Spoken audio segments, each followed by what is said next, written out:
말은 좀 다르던데? 피해자 말로 한번 탄핵이 되고 또 관련된 물증을 한 번 더 탁 탄핵을 하고 마지막에 정리하는 거죠.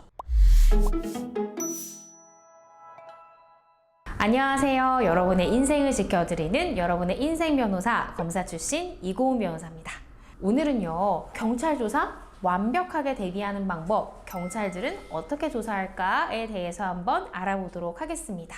예전에는 고소장 접수를 경찰서에서도 받고 검찰청에서도 받았어요. 그래서 검찰로 직접적으로 고소가 된 사건은 검찰에서 처음 조사를 시작하는 경우들이 있었는데, 이제는 수사권 조정이 되면서 모든 사건에 대한 고소장을 경찰서가 받잖아요. 그러니까 경찰에서 1차 조사 소환 요구가 오는 경우가 대단히 많고 대부분의 경우가 그렇습니다. 그래서 본인이 처음 받게 되는 조사가 경찰 조사일 가능성이 굉장히 크기 때문에 경찰 조사를 앞두신 분이라고 하면 알아두고 가셔야 되는 부분들 제가 잘 정리해 드리겠습니다.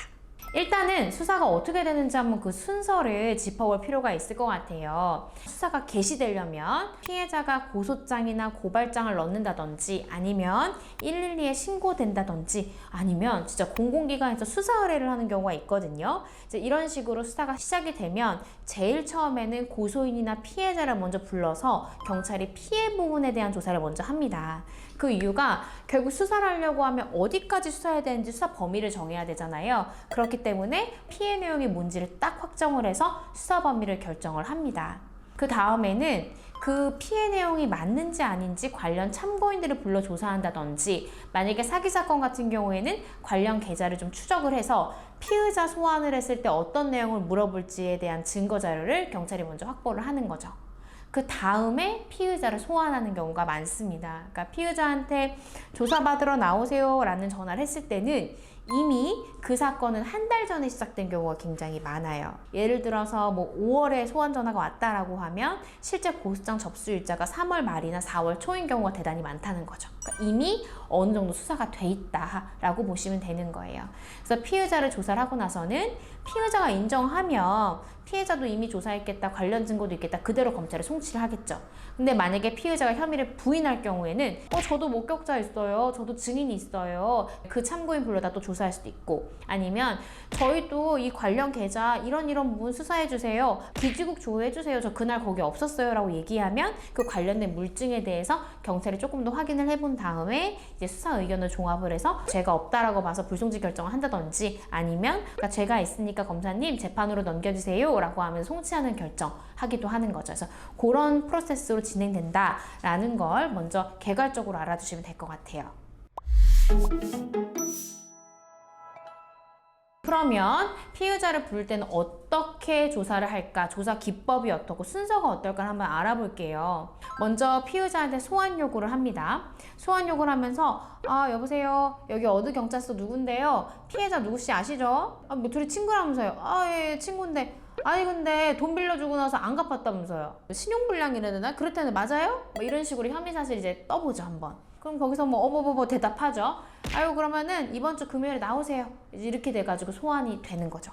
소환이 돼서 이제 그 사람이 오면은 그 사람의 변명을 다 한번 들어봐요. 그 사람의 양형 자료가 될 수 있는 뭐 사회 경력, 학력, 가족관계, 재산관계, 국가에서 훈장, 포장 받은 경우가 있는지 쭉 물어봅니다. 그 다음에는 당신 피해자랑 어떤 관계예요? 당신 오늘 경찰서 왜 왔는지 알아요? 고소한 내용이 뭔지 알아요? 묻고 그거에 대해서 하나하나 피의자의 입장이 뭔지를 일단 쭉 듣고 그 변명대로 다 기재를 해요. 피의자가 사건에 대해서 쭉 얘기한 다음에는 그런데 당신 피해자 말은 좀 다르던데? 피해자는 이렇게 말하던데 어때요? 하고 이제 피해자 말의 근거로 해서 추궁이 들어가는 거죠. 추궁을 해서 압박을 한 다음에 피해자 말만 그런 게 아니라 우리가 계좌 추적해보니까 당신 재산 없었더만, 신용조회해보니까 당신 돌려받기 했더만, 이런 식으로 피해자의 말에 부합하는 물증이 있다면 그거 가지고 한 번 더 압박이 들어가는 거죠. 그럼 조서가 어떻게 적혀요? 처음 초반부에는 피의자의 변명대로 거짓인 것처럼 쭉 적힌 다음에 피해자 말로 한번 탄핵이 되고 또 관련된 물증을 한 번 더 탁 탄핵을 하고 마지막에 정리하는 거죠. 피의자는 혐의 부인하지만 종합해서 고려하면 본건 혐의에 대해서 인정되는데 어떤가요? 하고 종합하는 질문을 하는 거죠.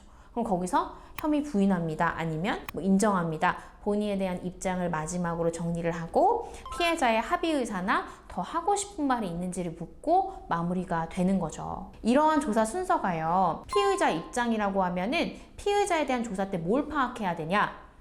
피해자가 고소장에선 이것만 써져 있었는데 이런 증거를 냈네. 그리고 피해자가 고소장 외에 어떤 진술을 경찰서에서 했네를 꼼꼼하게 적어 오셔야 돼요.